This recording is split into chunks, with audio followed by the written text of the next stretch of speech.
35 બોલ। પહેલે બોલે ગતિ 4, તો પહેલી નારકી, બીજી તિર્યંજ, ત્રીજી મનુષ્ય અને ચોથી દેવતા।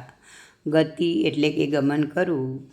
આપણો જીવ જ્યાં ઉત્પન્ન થાય ત્યાં જેટલું આયુષ્ય મળ્યું હોય તે આયુષ્ય પરિપૂર્ણ કરી અને બીજી ગતિમાં જાય તેને ગતિ કહેવાય છે। બીજે બોલે જાતિ 5, તો એકેન્દ્રિય, 2 ઇન્દ્રિય, તેન્દ્રિય, ચૌરેન્દ્રિય અને પંચેન્દ્રિય જીવોના જુદા જુદા વિભાગને જાતિ કહેવાય છે। જાતિ નામકર્મથી એકેન્દ્રિય આદિપણું મળે તેને જાતિ કહે છે। ત્રીજે બોલે કાય 6, પૃથ્વીકાય, અપકાય, તેવકાય, વાવુકાય, વનસ્પતિકાય અને ત્રસકાય। કાય એટલે શરીર। અલગ અલગ ગતિમાં અલગ અલગ જાતના શરીર મળે। મનુષ્ય ગતિમાં મનુષ્યની જેવા શરીર મળે, તિર્યંજમાં ગયા તો તિર્યંજ ગતિના શરીર મળે, દેવ ગતિમાં જઈએ તો દેવ જેવા શરીર મળે અને નરક ગતિમાં જઈએ તો નરકના શરીરો મળે।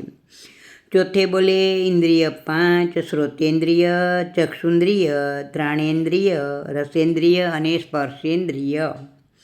રૂપી પદાર્થને આંશિક રૂપે જાણવામાં સહાયભૂત થાય તેને ઇન્દ્રિય કહે છે।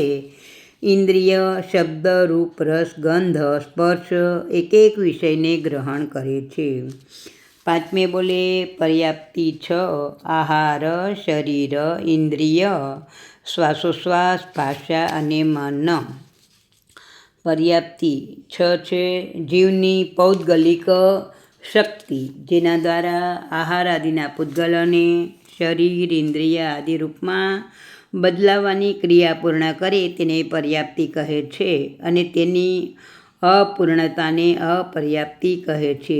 જે જીવને જેટલી પર્યાપ્તિ બાંધવાની હોય તેટલી પૂરેપૂરી બાંધી ન લે ત્યાં સુધી તેને અપર્યાપ્તો કહે છે।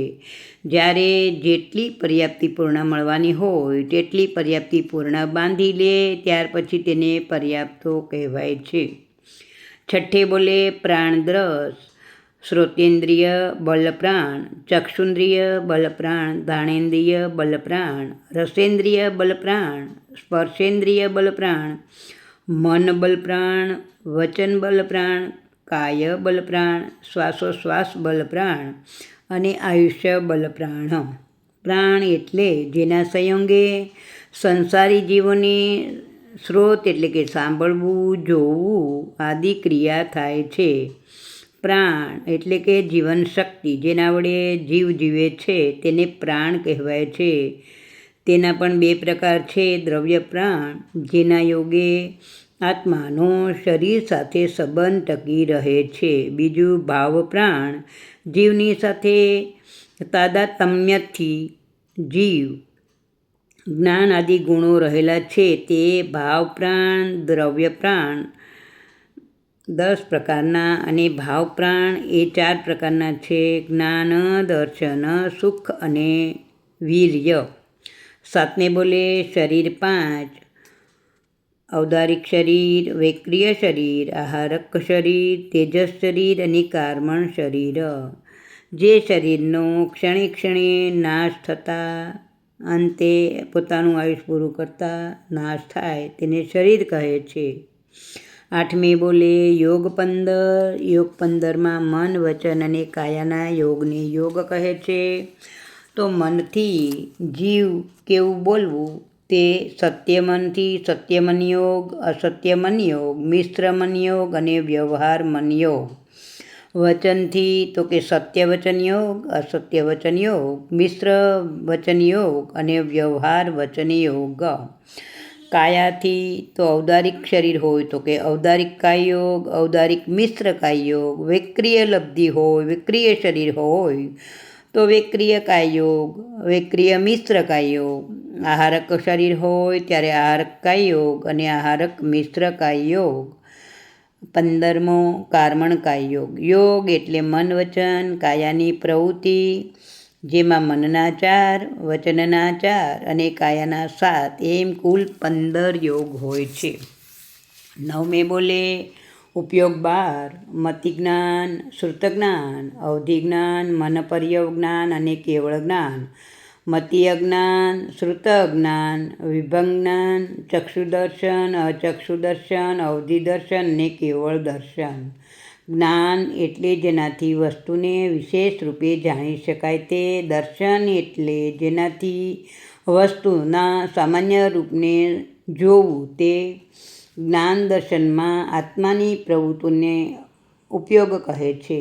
10મે બોલે કર્મ 8 જ્ઞાનાવરણીય, દર્શનાવરણીય, વેદનીય, મોહનીય, આયુષ્ય, નામ, ગોત્ર, અંતરાય, મિથ્યાત્વ, અવ્રત, પ્રમાદ, કષાય અને યોગના કારણે જીવ સાથે જે બંધાય તેને કર્મ કહે છે.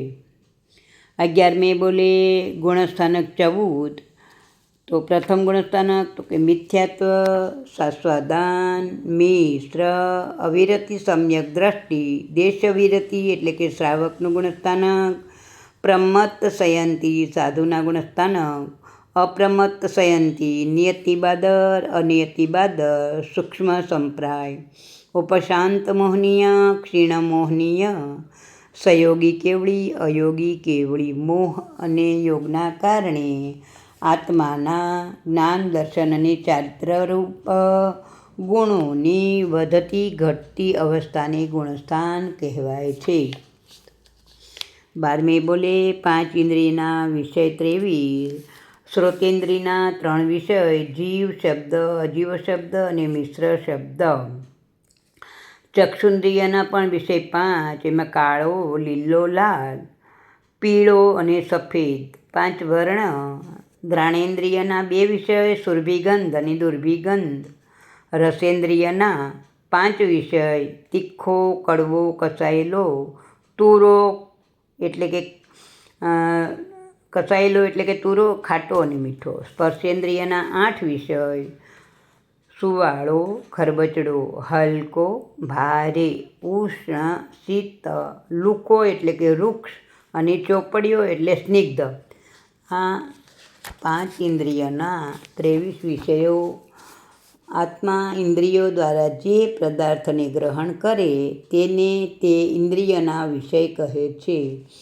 13મે બોલે 25 પ્રકારનું મિથ્યાત્વ. તો મિથ્યાત્વના 25 પ્રકાર આ રીતે છે. પ્રથમ અભિગ્રહિક મિથ્યાત્વ એટલે કે સાચા ખોટાનો નિર્ણય કર્યા વગર ખોટાને હઠથી પકડીએ તેને અભિગ્રહિક મિથ્યાત્વ કહેવાય છે. અનાભિગ્રહિક મિથ્યાત્વ એટલે બધા દેવ અને ગુરુને માનવા તે. ત્રીજું અભિનિવેશિક મિથ્યાત્વ પોતાના મતને ખોટો જાણવા છતાં છોડે નહીં અને તેનું પોષણ કરે તે. સાંશયિક મિથ્યાત્વ એટલે સત્ય ધર્મમાં પણ શંકા રહે તે. પાંચમું અણાભોગ મિથ્યાત્વ જેમાં જાણપણું નથી તે. લૌકિક એટલે આ દુનિયામાં જે વિપરીત દેવગુરુ ધર્મની સ્થાપના હોય તેને માનવા તે. લોકોત્તર મિથ્યાત્વ એટલે બીજા પાખંડી મતની પેઠે તીર્થંકર દેવની પણ માનતા કરે, મૂર્તિ પધરાવે વગેરે. કૃપાવચન મિથ્યાત્વ 363 પાખંડીના મતને માને.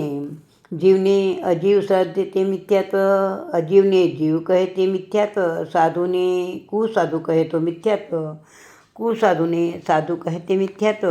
8 કર્મથી મુકાણા તેને નથી મુકાણા કહે તે મિથ્યાત્વ, 8 કર્મથી નથી મુકાણા તેને મુકાણા કહે તે મિથ્યાત્વ. ધર્મને અધર્મ સર્જે તો મિથ્યાત્વ, અધર્મને ધર્મ સર્જે તો મિથ્યાત્વ. જીન માર્ગને અન્ય માર્ગ કહે તો મિથ્યાત્વ, અન્ય માર્ગને જીન માર્ગ શ્રદ્ધે તો મિથ્યાત્વ. જીન માર્ગથી ઓછું પ્રરૂપે તો મિથ્યાત્વ, જીન માર્ગથી અધિક પ્રરૂપે તે મિથ્યાત્વ, જીન માર્ગથી વિપરીત પ્રરૂપે તો મિથ્યાત્વ. અવિનય મિથ્યાત્વ એટલે કે ગુરુ આદિ વડીલ સંત પુરુષોનો વિનય ન કરવો તે. અક્રિયા મિથ્યાત્વ એટલે સંયમ આદિ ક્રિયાને ન માને તે. અજ્ઞાન મિથ્યાત્વ અજ્ઞાનને શ્રેષ્ઠ માને તે. અસાતના મિથ્યાત્વ એટલે સુદેવ, સુગુરુ, સુધર્મ અને નિગ્રંથ પ્રવચનની અસાતના કરવી તે. આ 25 પ્રકારનું મિથ્યાત્વ. હવે 14મે બોલે 9 તત્વના જાણપણાના 115 બોલ છે. જીવના 14 ભેદ, એમાં સૂક્ષ્મ એકેન્દ્રિય, બાદર એકેન્દ્રિય, બેન્દ્રિય, તેન્દ્રિય, ચૌરેન્દ્રિય, અસંગની પંચેન્દ્રિય અને સંગની પંચેન્દ્રિય એ 7ના અપર્યાપ્તા અને પર્યાપ્તા મળીને 14 ભેદ. અજીવના પણ 14 જ ભેદ છે. તો કે ધર્માસ્તિકાય, અધર્માસ્તિકાય, આકાશાસ્તિકાય એ ત્રણેયના સ્કંધ, દેશ, પ્રદેશ એમ 9 તથા 10મો ભેદ કાળ, પૂતગલના સ્કંધ, દેશ, પ્રદેશ અને પરમાણુ એમ કરીને અજીવના પણ 14 ભેદ. પુણ્યના 9 ભેદ: અન્ન પુણે, પાન પુણે, લયણ પુણે, શયન પુણે, વત્થ પુણે, મન પુણે, વચન પુણે, કાય પુણે અને નમસ્કાર પુણે. 18 પ્રકારના પાપ સ્થાનકના 18 ભેદ. તો આશ્રવના 20 ભેદ: મિથ્યાત્વ, અવ્રત, પ્રમાદ, કષાય, અશુભ યોગ, પ્રાણાતિપાત, મુસાવાદ, દત્તાદાન, મૈથુન અને પરિગ્રહ. શ્રોતેન્દ્રિય, ચક્ષુન્દ્રિય, ઘ્રાણેન્દ્રિય, રસેન્દ્રિય અને સ્પર્શેન્દ્રિય, મન, વચન, કાયા તે 8. શરીરને મનથી, વચનથી અને કાયાથી જેમ ફાવે તેવું વર્તન કરવું તે. અને ભંડ ઉપકરણની અયત્ના કરે, શુચિ કુસગ્ગ કરે, અર્થાત સોયના અગ્રભાગ ઉપર જેટલી પણ જીવહિંસા કરે. હવે સવર્ના 20 ભેદ. તેમાં સમકિત, પ્રત્યાખ્યાન, અપ્રમાદ, અકષાય, શુભયોગ, જીવદયા, સત્યવચન, અદતાદાન, બ્રહ્મચર્ય, અપરિગ્રહ. 11 થી 18 5 ઇન્દ્રિય અને 3 યોગ એટલે કે મન, વચન અને કાયાના યોગનું સંવરવું. ભંડ ઉપકરણની યત્ના કરે, શુચિ કુસગ્ગ ન કરે, જીવની દયા પાળે. નિર્જરાના પણ 12 ભેદ: અણસણ, ઉણોદરી, વૃત્તિ સંક્ષેપ, રસ પરિત્યાગ, કાયા કલેશ, પ્રતિસલીનતા, પ્રાયશ્ચિત, વિનય વયાવચ, સ્વાધ્યાય, ધ્યાન, કૌશક. બંધના 4 ભેદ: પ્રકૃતિબંધ, સ્થિતિબંધ, અનુભાગબંધ અને પ્રદેશબંધ.